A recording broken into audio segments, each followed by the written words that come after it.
This is Anthony Nunez, and today I'm doing an educational video on what documents do co-op boards request. So, we'll consult with the local professionals in your area just to make sure for any case-by-case examples, but today I'm going to provide a general list of some items that come up on most co-op board applications, okay? So the reason I'm doing this video is to demystify or de-stress the people that are concerned about buying co-ops. If you live in a place like New York, there's an overwhelming amount of co-ops. You should not be afraid of the co-ops. They shouldn't be a deterrent. And I'm working on trying to get people to understand them more.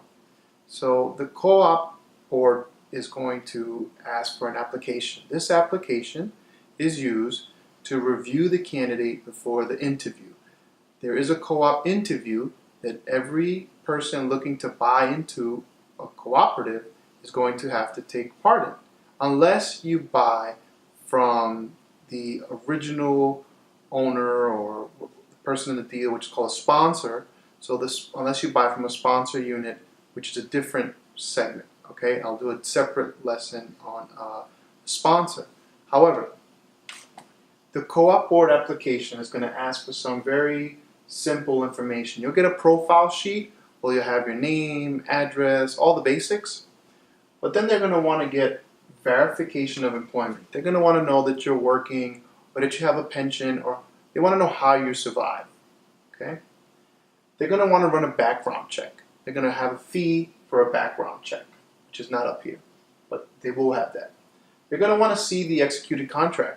They're going to want to see any details that the contract may have to make sure that it's on the up and up and that the co-op board approves of that contract and the price even. I've seen some co-op boards reject certain prices. They're going to want to see what assets do you have? What are you bringing to the table in terms of you being financially stable? They just want to know that you're going to be able to pay for that co-op. So they're going to want to see some bank statements. If you have a 401k or 403b, they're going to want to see those documents. If you have a pension, they're going to want to see your pension statements. Even if you're not taking them, they might want to see how much you have set aside in the pension if that applies. It doesn't apply for everybody. The debt. They're going to want to see if you have student loans, credit cards. If you have a loan out on a car, if you have other properties with mortgages, right? And they're going to want to test the debt to income ratio, okay? That's a big thing with the co-op boards. Most co-op boards do not reject purchasers. It's a good thing that property is being purchased in their co-ops. They are going to reject someone who they don't think can afford the co-op. So they tend to look at the debt to income ratio and hold particular scrutiny in that area. So it's going to want, if you make, let's say, $10,000 gross, they're not going to want to see total bills, total debt to be more than like $4,000, around there. But every co-op board's different. Financials. How are you doing the last few years? What's your 1040? What's your W-2? What's your current pay stub? They really want to see that you can afford to pay for the unit. If you can afford to pay for the unit, you're not going to default. Then the bank's going to approve you, and they're going to approve you most likely. Okay? References. They might ask for work references and personal references. Every co-op board is different. Some may ask for 2, some may ask for more than 2. Right? I've seen more than 5. Okay? Fees.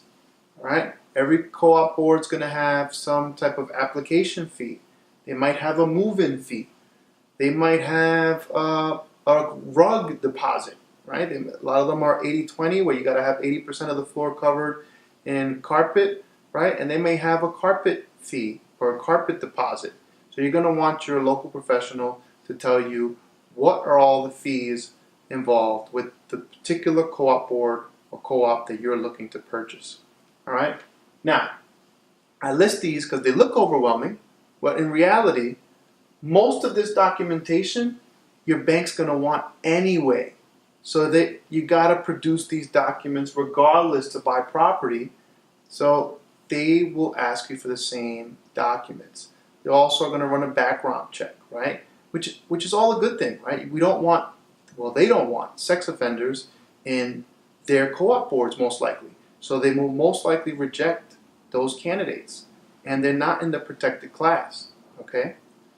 They're going to run, they don't want anybody with a criminal history, which is a good thing because that means that anybody who bought in the building is going to go through the same process that you're going through.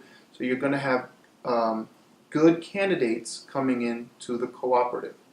All right? So hopefully this settles some of the woes with the co-ops and opens up some possibilities about really living wherever you choose to live. If there's only co-ops in that specific geographic area, then guess what? Buy the co-op because it's in the area that you want to live. All right?